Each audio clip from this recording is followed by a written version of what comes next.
একটু ভালোই দেখলাম, খুব ভালো লাগলো।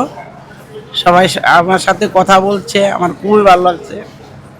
আগে আসলাম যখন তখন একটু একটু খারাপ ছিল। ওটা কতদিন আগে?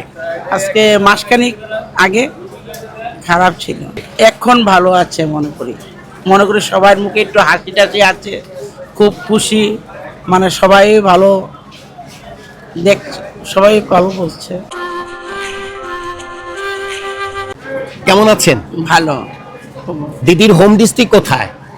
আগরতলা। আপনি ইন্ডিয়ান? হুম। বাংলাদেশে কবে এসেছেন? কালকে আসলাম। গতকালকে।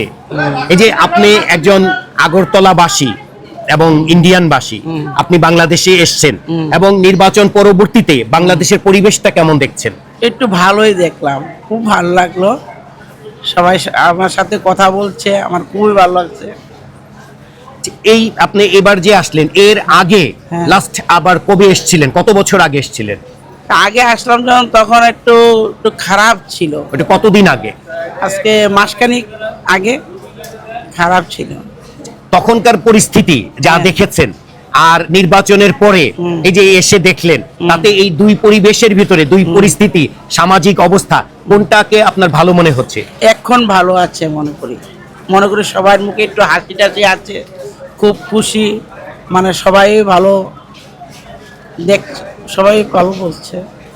আপনি আমাদের প্রতিবেশী বন্ধু, ভারতের আপনি বাসিন্দা এবং আপনি আগরতলাবাসী। হুম।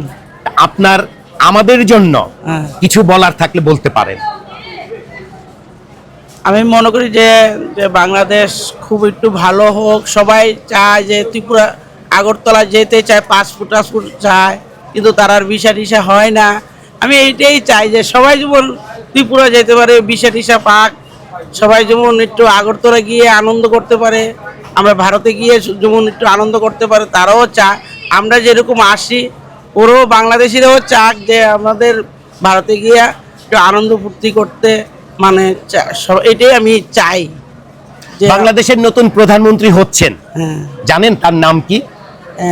যে নামটা জানি কি বললো, ভুলে গেলাম। আচ্ছা, যিনি প্রধানমন্ত্রী হচ্ছেন উনি হচ্ছেন বাংলাদেশের সাবেক রাষ্ট্রপতি হুম। শহীদ জিয়াউর রহমান হুম। এবং বাংলাদেশের সাবেক প্রধানমন্ত্রী বেগম খালেদা জিয়ার পুত্র তারেক রহমান। উনি বাংলাদেশের প্রধানমন্ত্রী হতে যাচ্ছেন। হ্যাঁ। তা বাংলাদেশের যিনি প্রধানমন্ত্রী হচ্ছেন তার জন্য আপনার কোনো শুভেচ্ছা বার্তা থাকবে? আমি শুভেচ্ছা জানাই যে গরিবের লেগে কিছু করুক, গরিবের লেগে কিছু করুক, বা পাসপোর্টটা যেমন পায় ওরা, যেমন আমাদের ভারতে যেতে পারে, ওই একটা ব্যবস্থা যদি করে দেয় আমারই খুব ভালো লাগবে। আমি ইন্ডিয়ান, আমার খুব ভালো লাগবে। অর্থাৎ ভারতের সাথে আমাদের বন্ধুত্বটা হ্যাঁ। আরো দৃঢ় হোক, দৃঢ় এটাই হোক। আপনি হ্যাঁ। বর্তমান যিনি প্রধানমন্ত্রী হতে যাচ্ছেন হ্যাঁ। জনাব তারেক রহমান, হ্যাঁ। তার কাছে এটাই কি প্রত্যাশা করছেন? এটাই আমি প্রত্যাশা করছি যে ওরা যেমন যেতে পারে, আমরাও যেমন আসতে পারি, একদম সবাই মিলে যেমন চলতে পারি ভাই ভাই মতো। ভালো থাকবেন, আপনার জন্য শুভকামনা রইল।